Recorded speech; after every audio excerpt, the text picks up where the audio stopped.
Hola, antes de arrancar quiero contarle algo.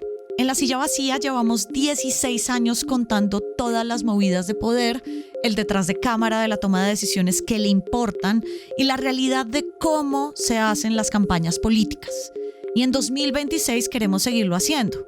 Cubrir las elecciones como usted y yo sabemos que solo La Silla las cubre. Pero tenemos un desafío.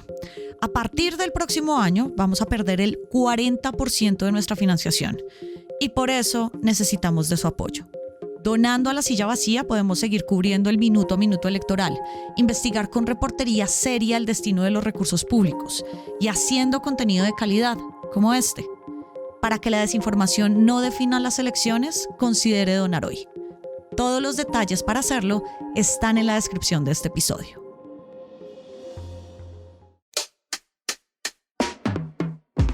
Tenga listo el tinto que ya vienen los huevos revueltos con los ingredientes que alarman por la situación de venezolanos que piden asilo en Colombia.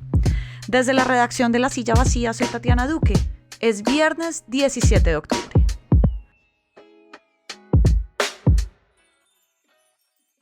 Ya van 3 ataques a activistas venezolanos en solo una semana en Bogotá.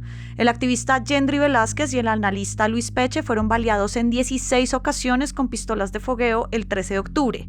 2 días después, el 15, una funcionaria de la Fundación Juntos Se Puede, que ayuda a esta población en Colombia, fue atracada y la sede visitada por vehículos con placa venezolana.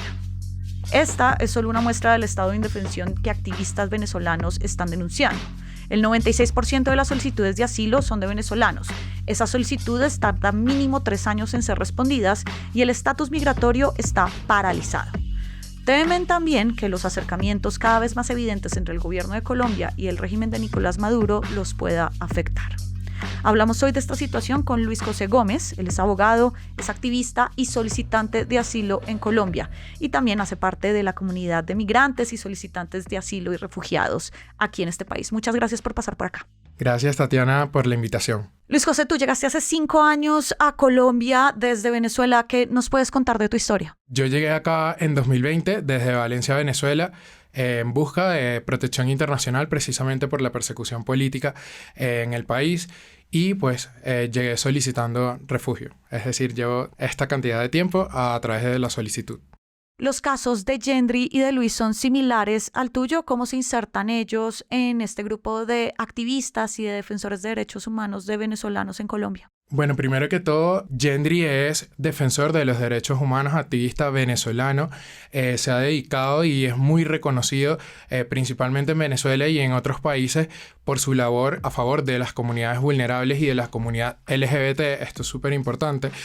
Y también por la visibilidad y denuncias de la persecución política en Venezuela. Y por el otro lado, pues Luis Peche es consultor político e internacionalista, como bien dije, colombo-venezolano, y básicamente, o sea, su trabajo era llevar a cabo análisis político a nivel de democracias y de participación ciudadana en Venezuela y en la región.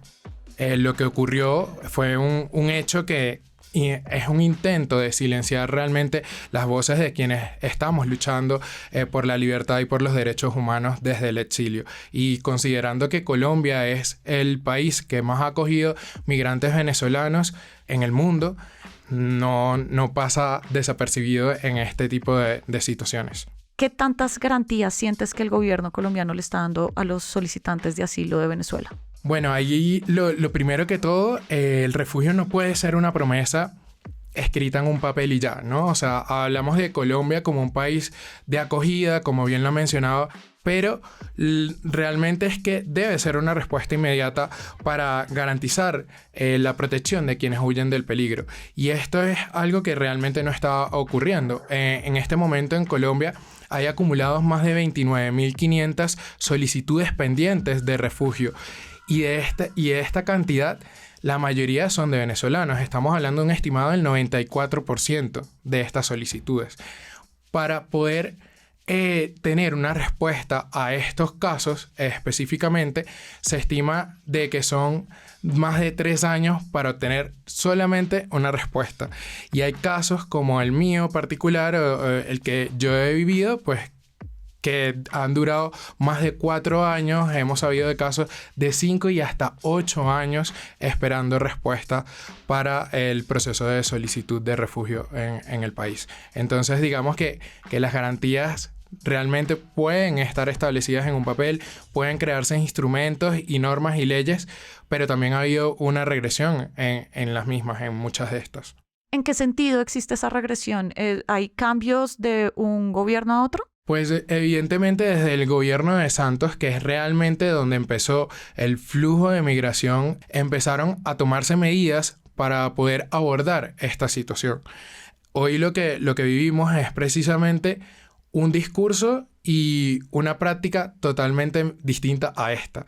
Entonces, estamos viendo situaciones como una norma y una implementación de normas como lo es el Estatuto Temporal de Protección para Migrantes Venezolanos, el PPT, que hoy día está paralizado y que cumple unas condiciones específicas para ciertas personalidades o ciertos casos específicos, pero no atiende y no demuestra a un Estado que está completamente comprometido o dispuesto a aceptar de que Venezuela está viviendo un flujo migratorio como el que vive hoy, y mucho menos que está viviendo una situación de persecución política y de violencia en el país que hace que hoy hayan esa cantidad de solicitudes de refugio en Colombia. ¿Los solicitantes de asilo, los activistas políticos, son todos opositores al régimen? ¿Es un requisito que toque demostrarle al gobierno? Bueno, algo importante que hay que tomar en cuenta ahí es que la realidad de Venezuela hoy no es de opositores o de oficialistas. Y la situación que vemos hoy día es que incluso sectores del oficialismo están solicitando en muchos de los casos refugio también en Colombia, por distintas y múltiples razones. Entonces, esto no es como una condición para esa decisión. Tú, varias organizaciones de venezolanos asilados, también de migrantes, organizaciones nacionales, internacionales, vienen hablando con la Cancillería para acelerar los trámites y las medidas de seguridad. ¿Cuál ha sido la respuesta de las instituciones? Básicamente, una cosa es la lucha y otra cosa es los resultados que obtenemos sobre ella. Hay muchos procesos que hemos llevado a cabo a través de manera organizada y consensuada las distintas organizaciones, y una de estas es el decreto que se logró, que es el 089 de 2025, que permite a los ciudadanos venezolanos solicitantes de refugio poder trabajar.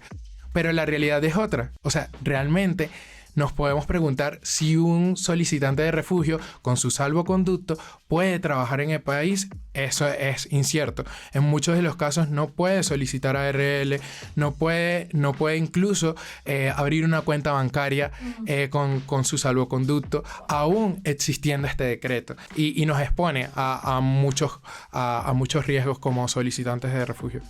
Quisiera, Luis José, tu lectura sobre lo que hace el gobierno y sobre lo que dice. El miércoles el mismo presidente Gustavo Petro dijo que no iba a Venezuela, que no estaba de acuerdo con el régimen, que no había avalado las elecciones de hace un año, pero la frontera está abierta y hay zonas binacionales.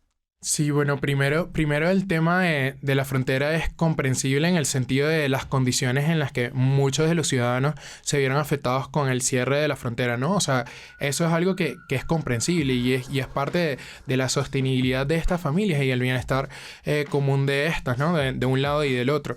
Pero evidentemente sí, como organizaciones y como activistas que nos encontramos en el territorio colombiano, sí nos da como un cierto grado de miedo y de temor ese tipo de relación. O sea, ese tipo de relación que nos da a entender de que hay un flujo de comunicación entre ambas partes y que hasta cierto modo no sabemos hasta dónde pueda llegar.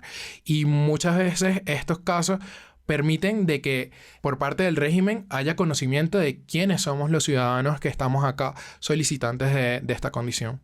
O sea, y el caso de Yendri y de Luis es algo que lo evidencia. O sea, es un espacio que nos permite reflexionar cuáles son las fallas del sistema de protección en el Estado colombiano, ¿no?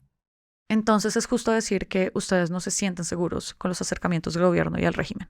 Nos sentimos completamente expuestos, o sea, hoy por hoy, y creo que aunque tengamos la confianza, porque Colombia efectivamente ha sido un país de acogida, Hay que tener muy en claro las diferencias entre lo que implica ser un país de acogida y un país que te garantice realmente la protección.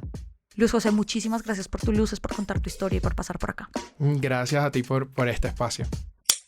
Y arranca el día con esta movida. El Congreso aprobó el presupuesto para 2026 de 546.9 billones de pesos. 16 billones están supeditados a la aprobación de una próxima reforma tributaria. El plan de la oposición es no aprobar la tributaria y obligar al gobierno a congelar todos los gastos. El análisis de la aprobación y de lo que viene, léalo ya en lasillavacía.com. Todas las movidas de poder están al aire en la página, las redes, el en vivo y en nuestro canal de YouTube. Y por acá, cada mañana estará servido su desayuno político favorito. Fernando Cruz y Juana Rubio Tovar produjeron este episodio. Yo soy Tatiana Duque y nos escuchamos el lunes.